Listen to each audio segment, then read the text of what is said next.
It's getting ready to storm all around him.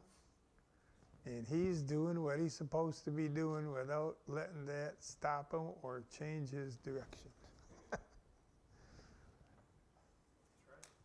And you know, God wants us to be able to ignore the hubbub going on around us and still function. If you're a soldier or a sailor or anything, I don't care what you are, and you lose your head in the middle of something, you're no good. You have to keep your wits about you. And God's encouraging us to do that all the time. And so, that thing's not on, please. I need that monitor to. Oh, okay. Well, let me have Psalm 11:3, please.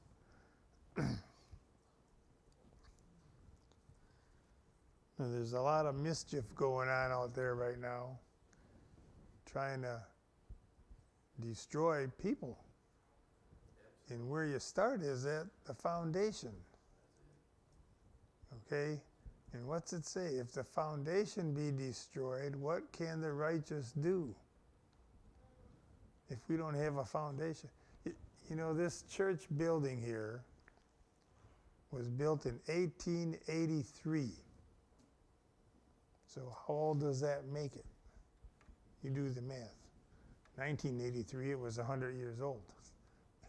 And so it's about 150 years now, right? It's still here. The building is still here. Okay?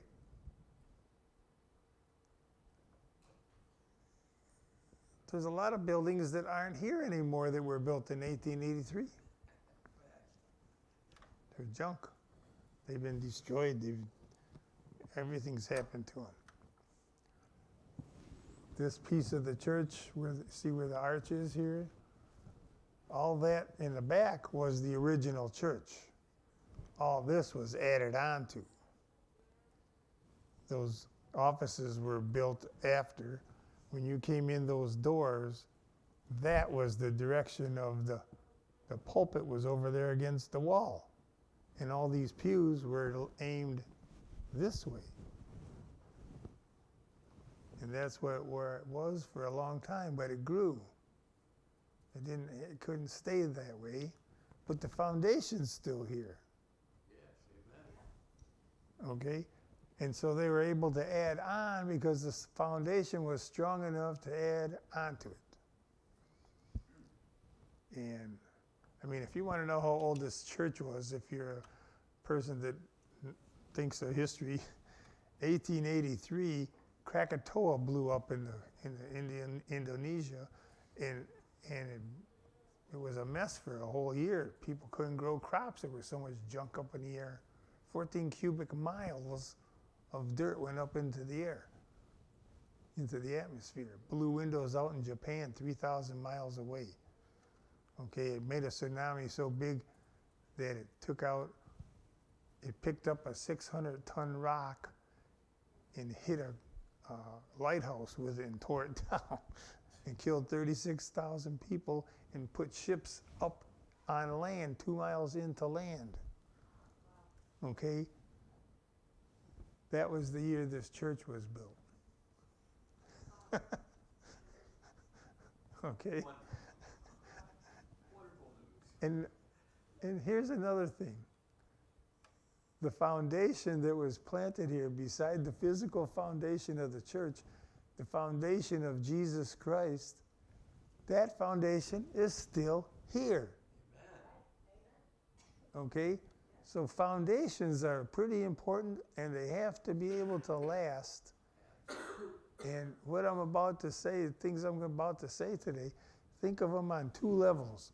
One individually, and one corporately, because everything God does, He starts out with one seed, one something, and it grows into a bunch of something. Amen. Okay? So anything I say, think of it on both levels. So, it says if the foundation's destroyed, what can the righteous do? you wouldn't have anything to build on. And right now, there's CRT and there's all kind of stuff to revise our history, just our own American history, to say that we weren't built on godly principles. Well, I got news for you. That's all we were built on. There wouldn't be a United States without all the people that came here came because of religious persecution. Amen. And they all landed here and they said, we're going to do it right. And they did everything. They tried to do everything, work it out. But there were so many differences, they couldn't work it all out on that level. They had to go to God and get agreement. Amen.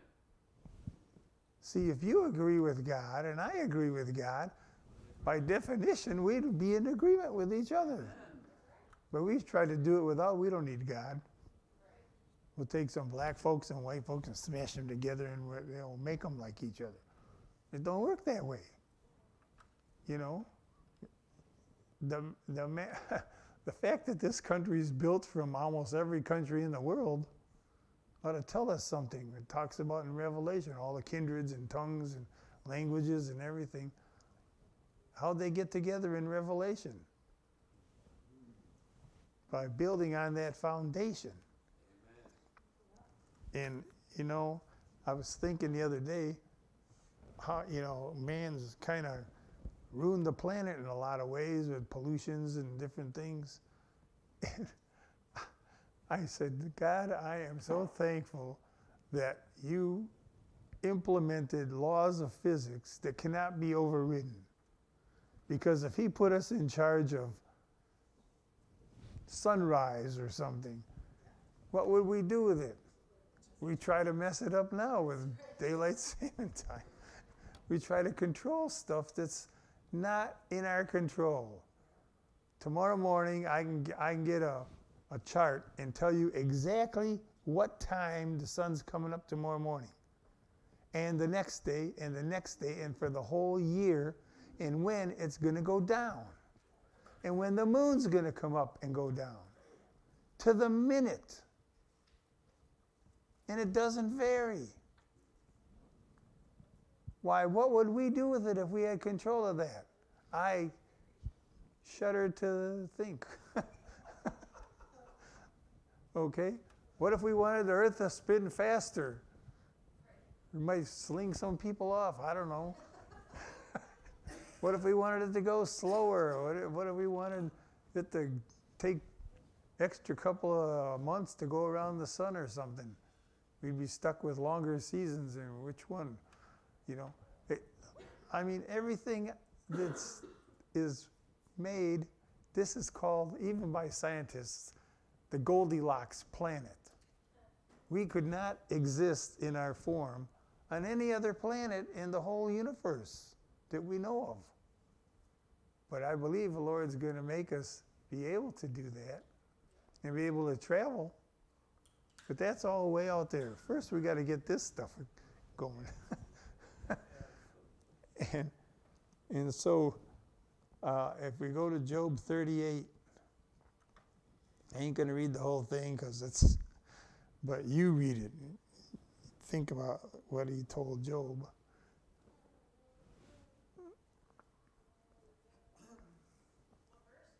Job 38:1. I'm just going to read down a little ways, but you guys read the rest of it because it's interesting.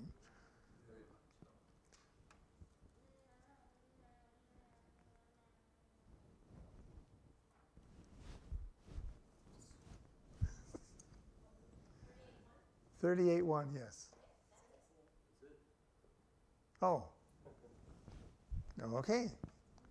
I wasn't reading it correctly. Then the Lord answered Job out of the whirlwind and said, okay, now Job's and his buddies have all been trying to figure out what's going on, why, how come, and everything else. Then the Lord answered Job out of the whirlwind and said,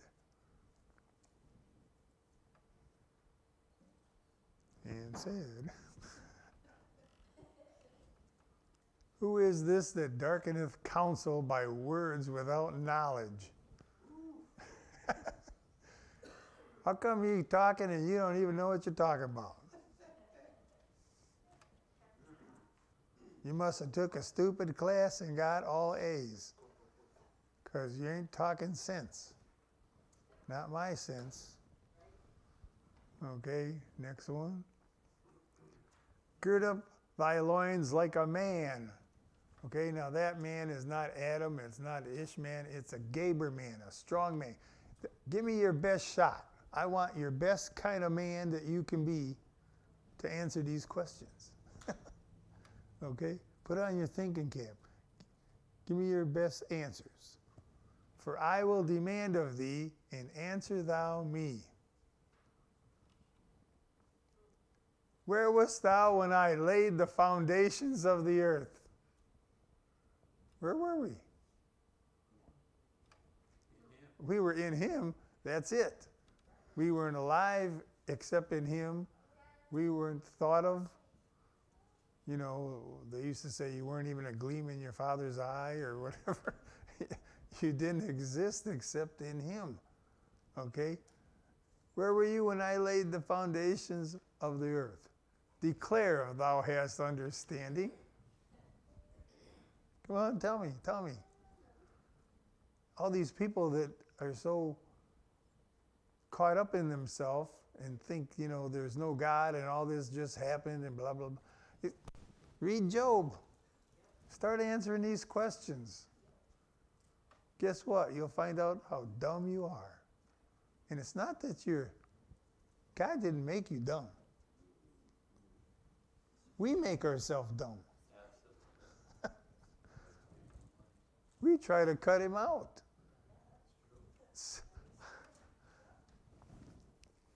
You know when the Sadducees are trying to bust Peter and John for teaching about the resurrection, and because Jesus resurrected, now all our covenant promises are in full swing. That's why this guy, we were able to get him up off his feet and jumping around in the temple.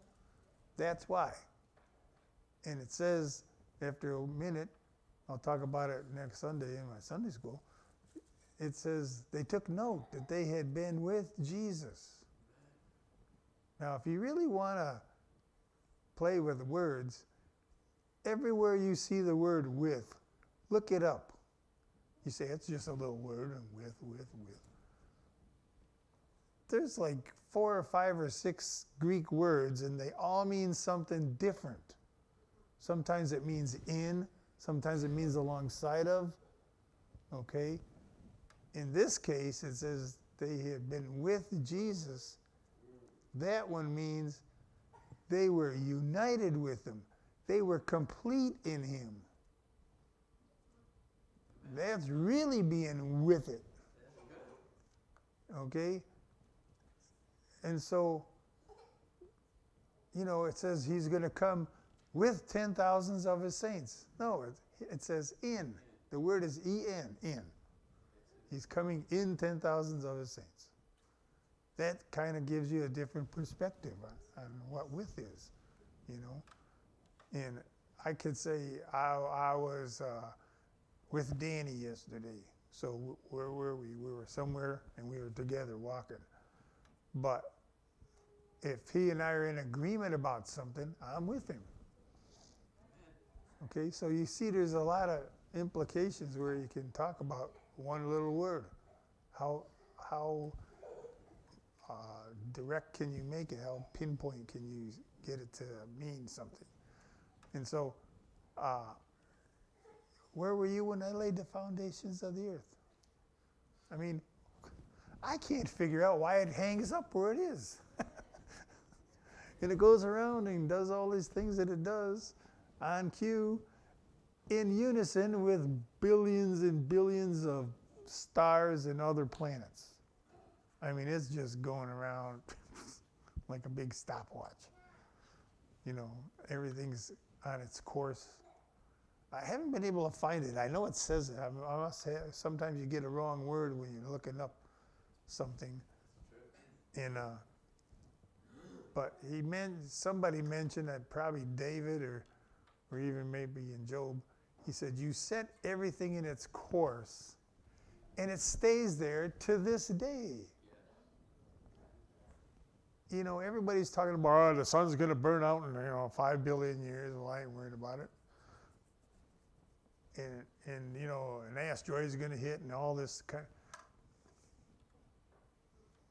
There's going to be atomic war and burn up the whole planet. Sorry, God ain't going to let that happen.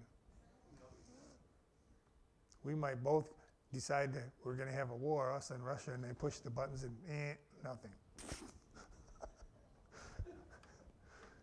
Well, that's the biggest power failure I ever saw. It just isn't going to happen. Okay, so if you're worried about it, quit. Okay? I'm in Him. You're in Him. We are in Him. Amen. And in Him is life, and that more abundantly. Yep. So, getting on. Let's see, is there any way? Go to the next one, just a few more. Who hath laid the measures thereof, if thou knowest, or who hath stretched the line upon it? Did you get out your measuring tape and see how long it is around the equator? They've done it, but they've done it with math, not with actually. Nobody actually did it. Okay, next one.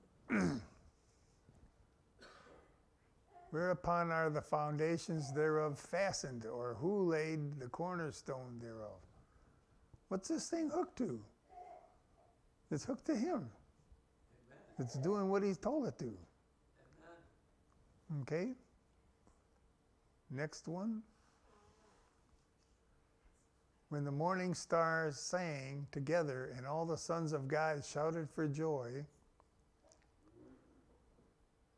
or who shut up the sea with doors that it break forth as if it had issued out of the womb?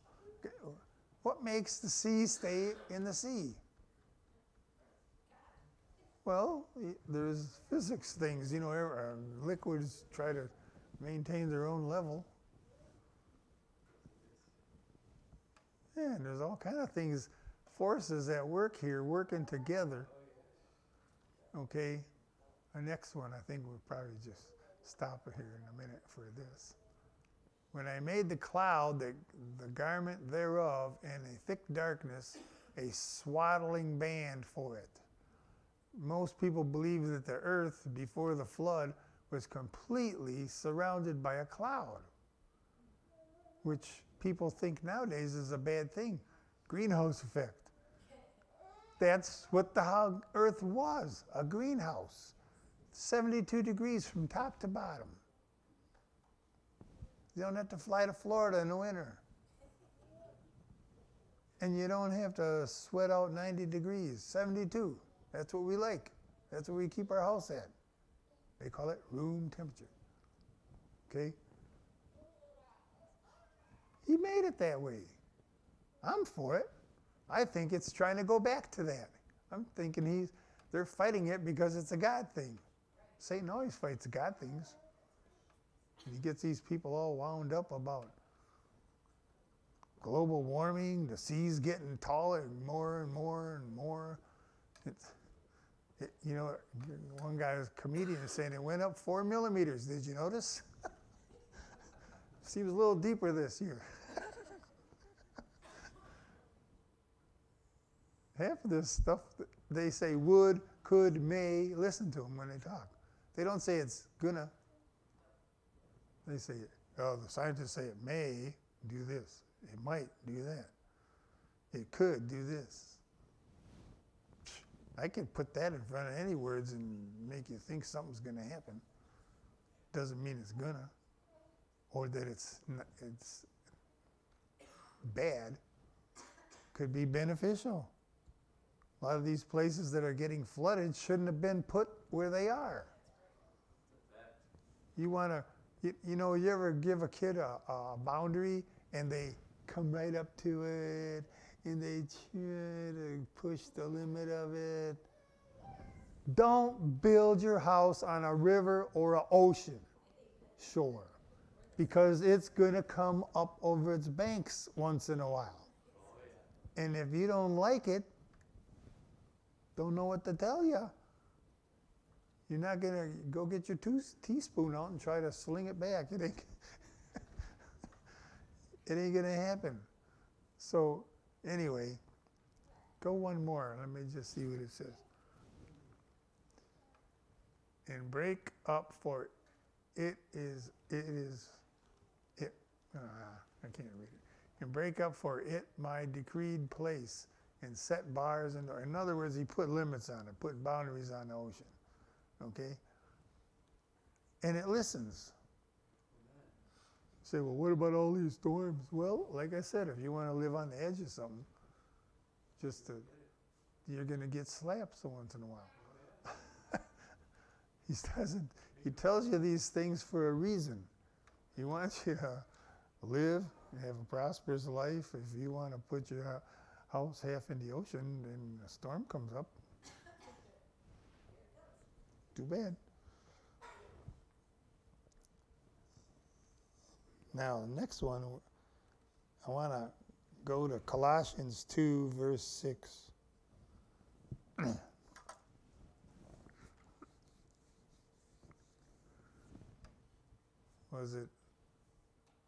Was it Mackenzie that was, for a while, did you think about going into botany?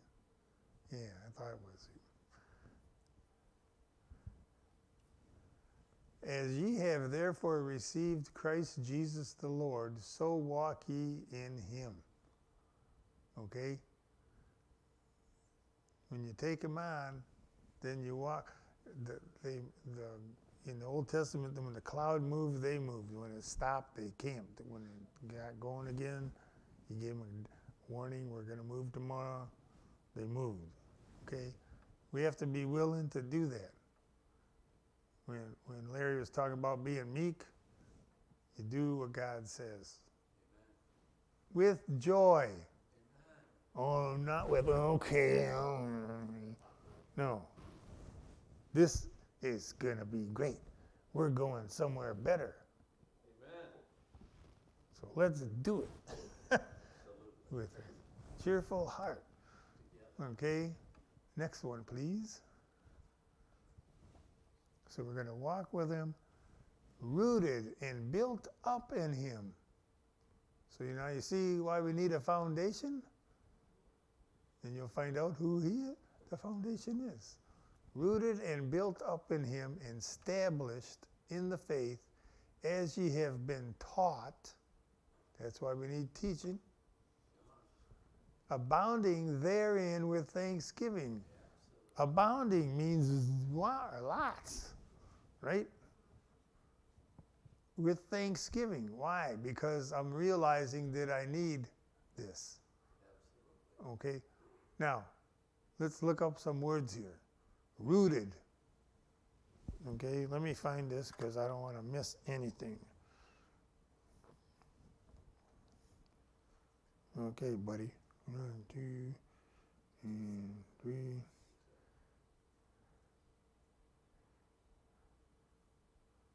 Oops, I didn't do that right.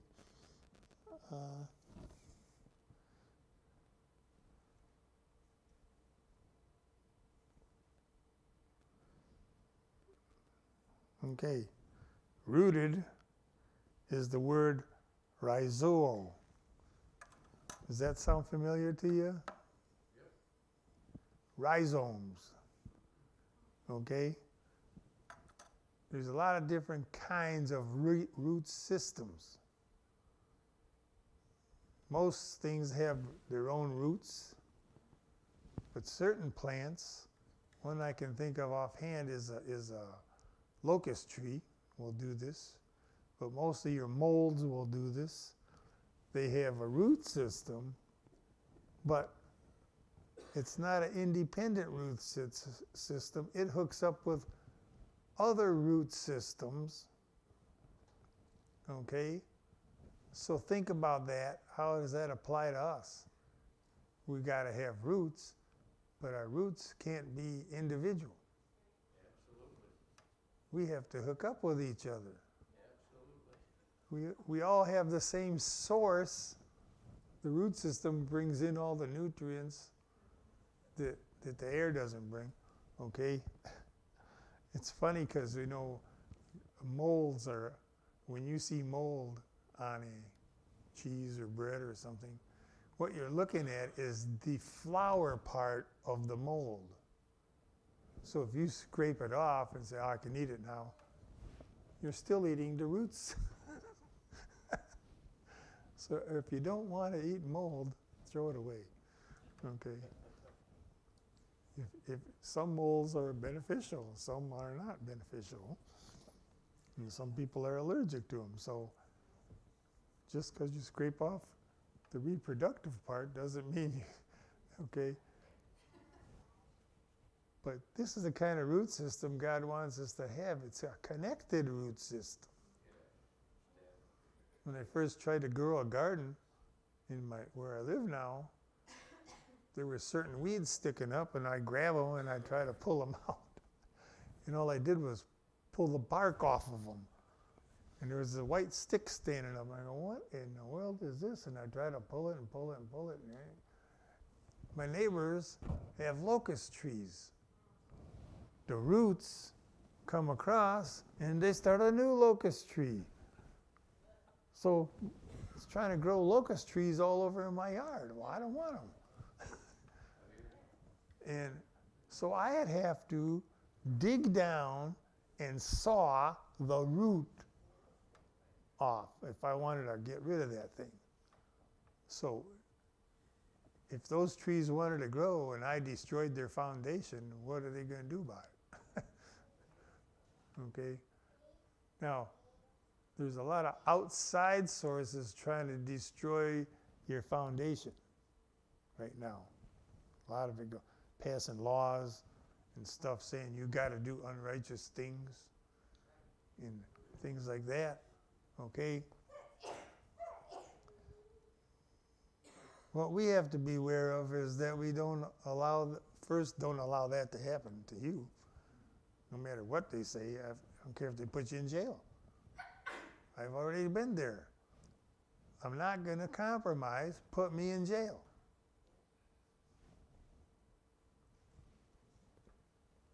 And then we have to be careful that we don't allow ourselves to do this to ourselves. Don't compromise something because you get what you want out of it, and drop the principle of God.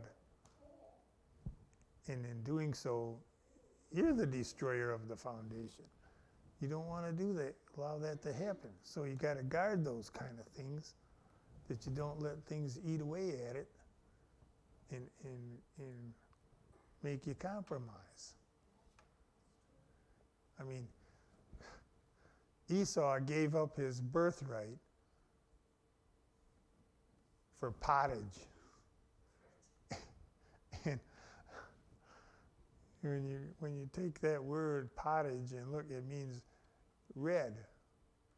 Okay, and he was red. That's his name, Edom, red, earthy man. So he wanted to eat red, earthy stuff instead of get the blessing of God. Okay? And if you break it way down, it's lentils. Now, I'm going to tell you something. If I was going to sell my birthright, it better be at least for a bowl of really good armor-piercing chili, not lentils. And even then, it's not worth it. But, see, he got what he wanted, but at what price? And so, you don't want to do that. So, it talks about being rooted and grounded, okay? Or built up, I should say. Built up. Oikodomio, okay? In other words, oikodomio is a household. And so you want to, you're going to build upon that foundation. okay? And we'll talk about later what you build on it if we get to it. And you can rear up something. And then it says to be established.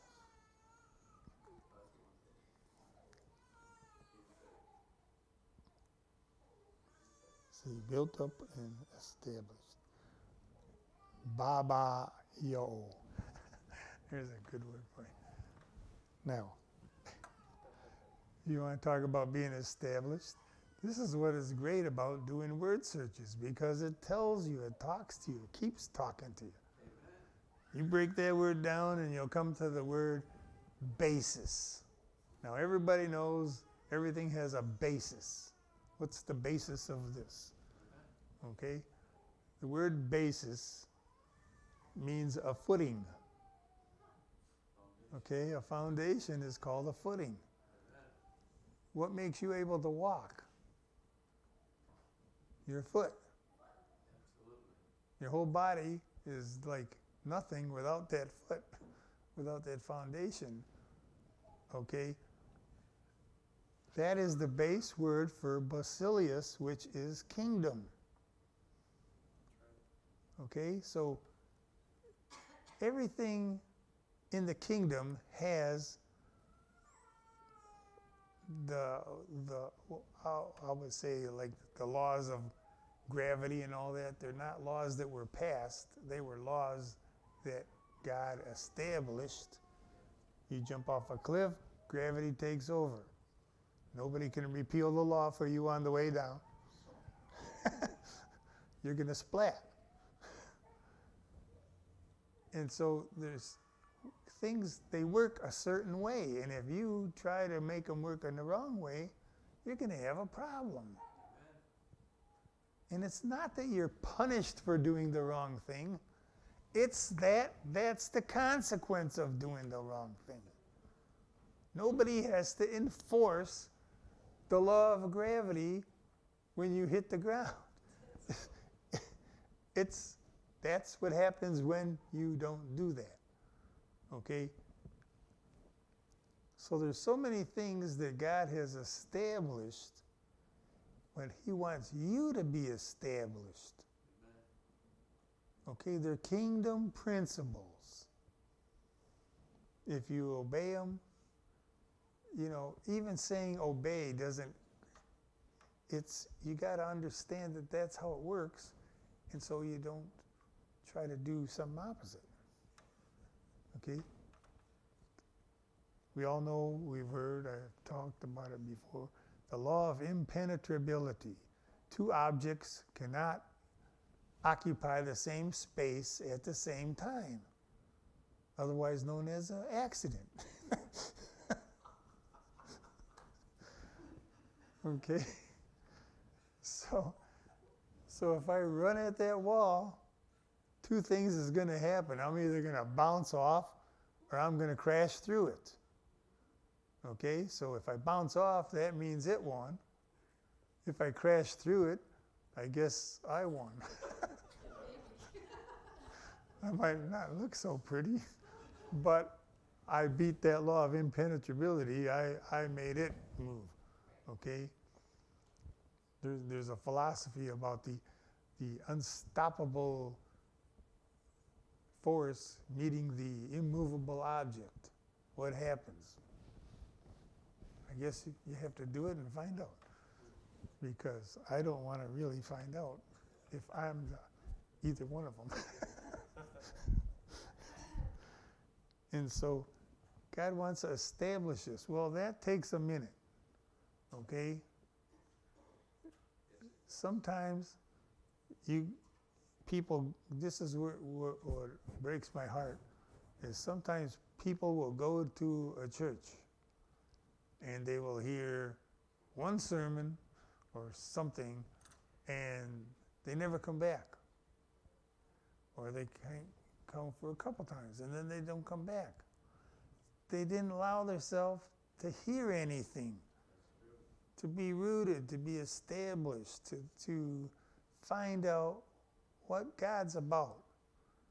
And I'm not saying that some, if you're in a church and it's not feeding you, well, you at least stay around long enough to find out they're not feeding you. And if there's something else, but if you're one of these church hoppers, okay, looking for one that suits you, you got a problem. You're not going to get established. You're not going to get rooted, grounded, nothing. You know, right now they got a big problem down in Florida. The sargassum seaweeds are flooding the shore, and they stink, and you don't want to touch them because it burns. But I've been in the Sargasso Sea when I was in the Navy, and here's these big globs of seaweed. They don't have any roots. They just move around with the ocean current.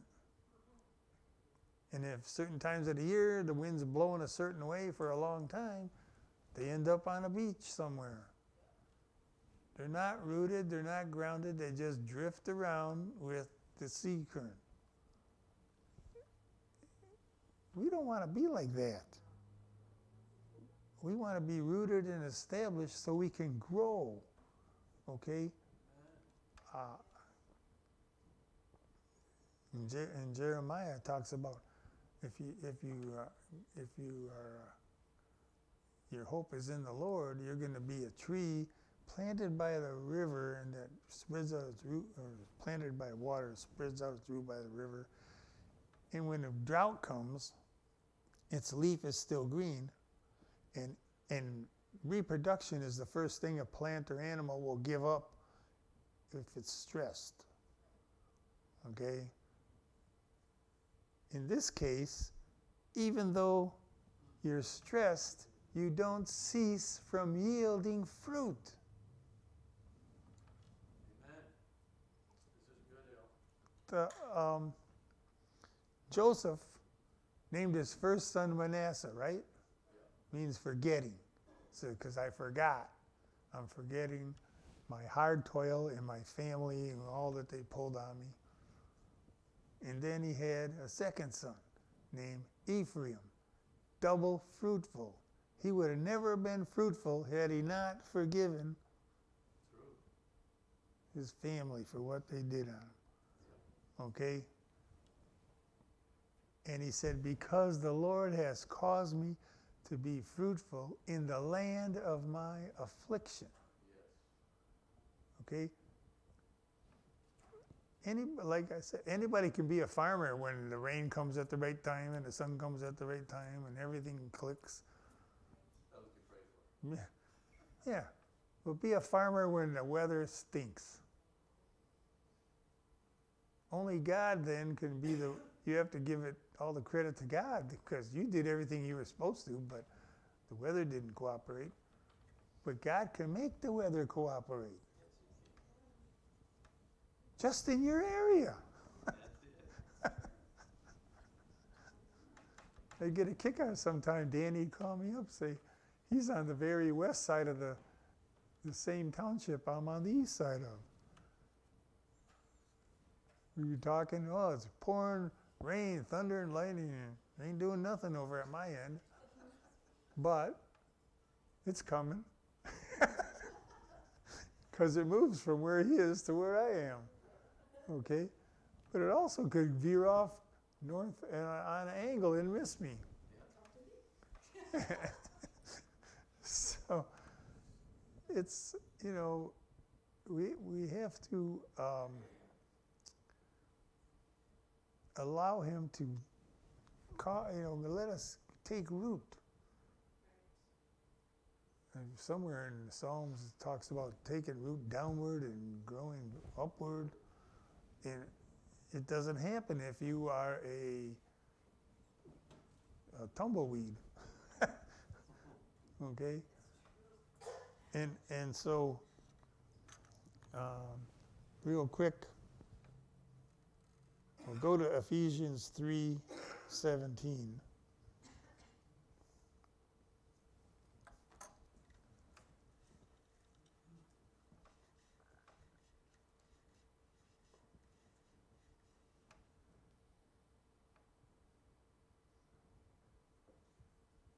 You can read what's above it because it tells a lot of good stuff. That Christ may dwell in your hearts by faith, that ye being rooted and grounded in love, okay, go to the next one, may be able to comprehend with all saints what is the breadth and length and depth and height. Okay, now, what are we rooted in? Love. Okay? If we're not rooted in love, the whole thing just falls apart. Okay? I do what he says because he loves me and I love him. That's true. If you love me, you'll keep my commandments. And once I realize that, I know that anything he asks of me is for my good and for this thing, this good, to grow. Remember, he made everything very good. Has open-ended. The goodness is open-ended. It never quits being good. It just keeps getting better, better, better, better. Amen. So, if that's the case, and I'm rooted and grounded in love, then I can begin to get this brain on a level with him that can understand. I can comprehend with all the saints. We all got to do this. What is the breadth and the... Okay, now, breadth, length, and height are basically what makes a cube, right? So how big is this cube? We can't comprehend it. We're gonna try. But he's gonna make us able to, okay, comprehend it. But that middle one, the depth, it sounds like one of them is redundant or something, but it's not. The depth, however wide and tall and this thing is, how deep is the inside of it? Okay? I can see certain aspects of God with my little puny brain, but I still can't get the length and the height and all. It just boggles the mind. It's as big as the universe. But how after I figured that out, how much is the depth of it? Well, as long as those things keep getting bigger, the depth keeps getting bigger too. And so he wants us to be able to rooted and grounded long enough to find that out.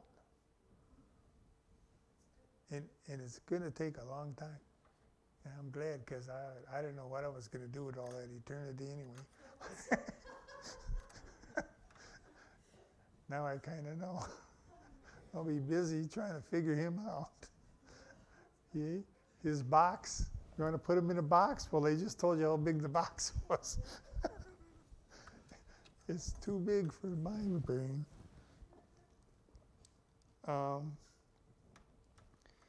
Go. Can I just say one thing? Yeah. You're talking about depth. Roots will keep going down, Oh, yeah. find the water, Yep. keep going down. They don't stop. You know, everything that we talk about stopping or staying somewhere, forget it. Okay? It ain't going to happen that way. That guy thought he's going to make a house in the middle of the wilderness and let everybody else go on. And he wasn't going to go. And God had already he already bought the tickets. You got to go. You don't want to go, you're not going to talk any of these other people and discourage them. So let's just rock him to sleep with real rocks. That's what happened, right? So, let me see. I want to get this done. Isaiah 40, verse 18.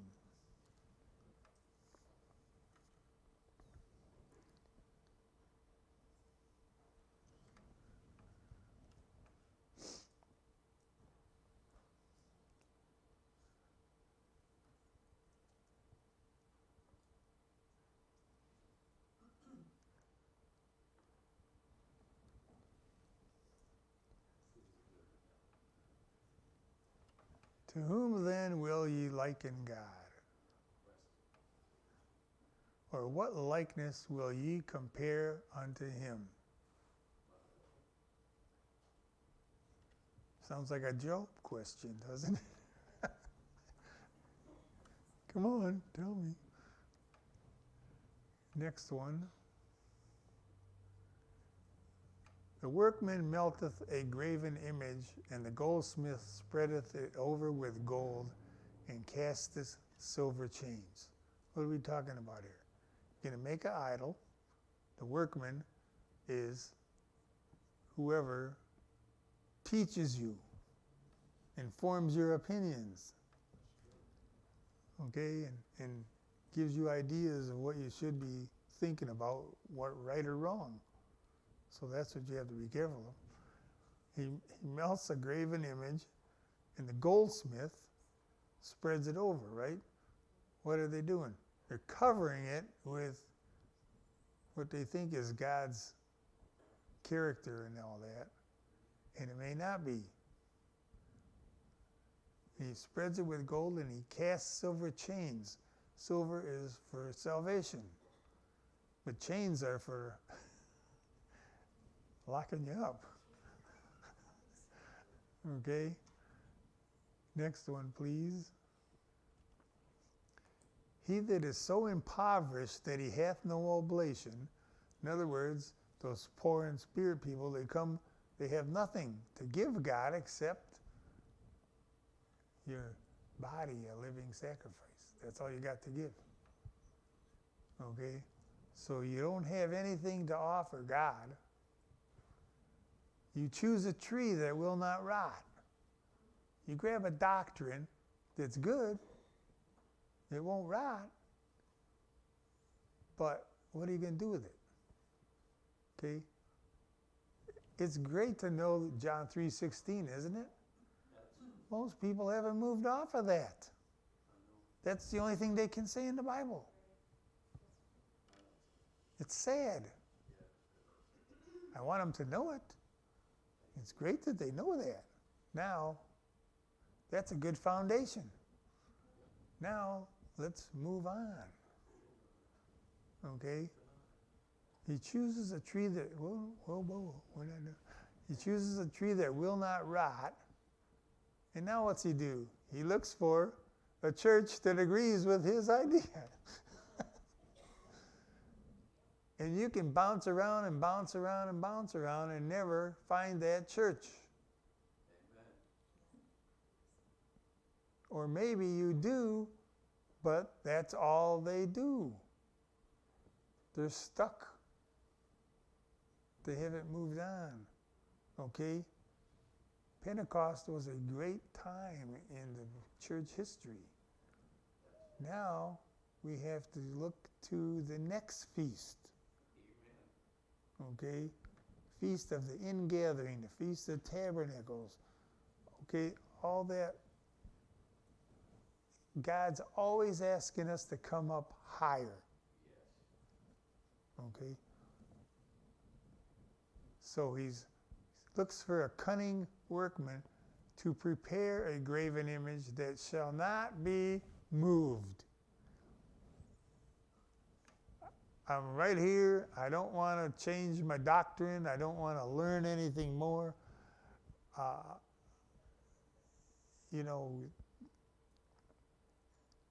had people tell me, we don't need teachers. We just need evangelists. So you need a gynecologist, but you don't need pediatricians? The baby's born? Yeah. Have a nice life, kid. Good luck. Hope everything turns out right for you. It's ridiculous. I know. Hear the word of the Lord. This is true. Next one, please. Have ye not known? Have ye not heard? Hath it not been told you from the beginning? Have ye not understood from the foundations of the earth? Okay, I'm not going to read the rest because I don't have time. You can read it. But real quick, go to 41:7. Isaiah 41:7.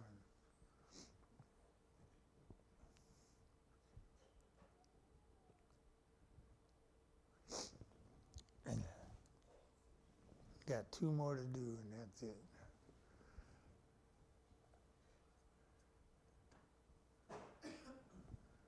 Says, so the carpenter encouraged the goldsmith, and he that smootheth with the hammer him that smote the anvil, saying, it is ready for the soldering, and he fastened it with nails that it should not be moved. Okay, we're in the same boat here. The carpenter encourages the goldsmith. Everybody's building up on this wrong foundation. Okay, and he that smoothed with a hammer, remember the trumpets were made with one piece of metal, and then they beat it into I don't know how you do that, but they did it. Beat it into a horn. Okay? It's ready for the soldering. Now, how many people have ever soldered? You got to do it right. Okay? You got to get the heat right. You got to get the flux and all that stuff together. It's ready for the soldering. If you don't do it right, what you just joined together won't stay together. Just won't. Yeah. Okay? So it must have not have worked, because then they fastened it with nails. We'll fix you. And what does a nail do? It makes it immovable. In another place, God condemns it. He says, you tell it, teach us. It doesn't have any breath in it, but you're telling it, teach us. And it's like, what are we, nuts? Yes, we are. Without God, we're just plain nuts, okay? Some are nuttier than others, but we're all nuts without God. Once you get him, he starts helping you get your mind right, putting on the mind of Christ, not the mind of Al, okay? And so they're making these idols that don't do anything. They can't change you. They can't help you. They might as well be this piece of wood here, okay? It just doesn't work. So real quick, we'll finish. Go to 1 Corinthians 3:12. We all know this one.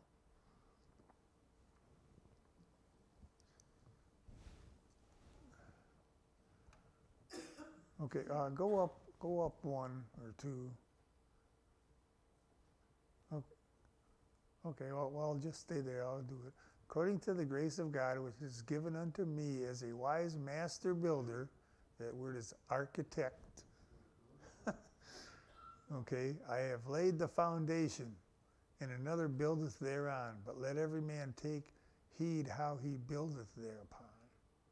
Okay, this is Paul talking. For other foundation can no man lay than that is laid, which is Jesus Christ. Okay? You're trying to lay a foundation on any other thing, forget it. It ain't happening. And next one. Now, if any man build upon this foundation gold, silver, precious stones, wood, hay, stubble, every man's work shall be made manifest. For the day shall declare it, because it shall be revealed by fire. Oh, fire burn. And the fire shall try every man's work of what sort it is. Okay? Now, I'll let you read the rest of that. What happens when you put gold in a fire? It gets golder. Same with silver. Precious stones got that way because they were put under tremendous pressure and heat. So you want to put more pressure and heat on them? I'm ready for it. Okay? God makes us ready. The other guys, haywood and stubble, what's going to happen to them? They're going to just burn up. They're gone. Okay?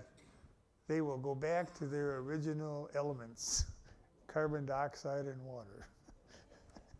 And that will be used to make a new tree or a new plant, which maybe will work out better than you did.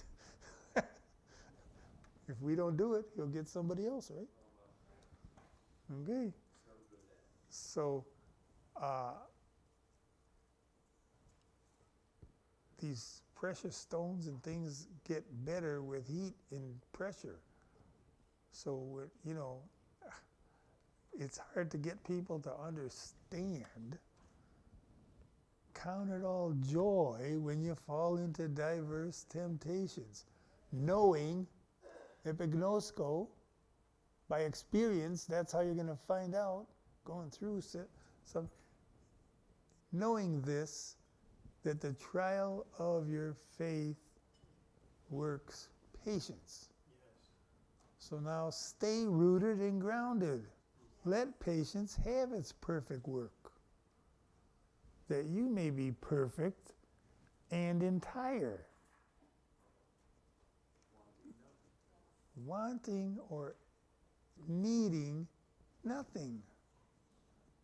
When he sends you to do something, you are equipped. It doesn't frazzle you at the situation that he sent you to help. You know, if he sends you into a situation and you got nothing. I was talking to Nancy the other day, and Danny and I, when we worked at the Wixom plant, one of our jobs for occasionally was to be what they call a utility man. Okay? Cars get flat tires, even brand new ones. Sometimes they won't start. Sometimes the battery's dead. So we would go around and get them going, get them back on the road. Okay?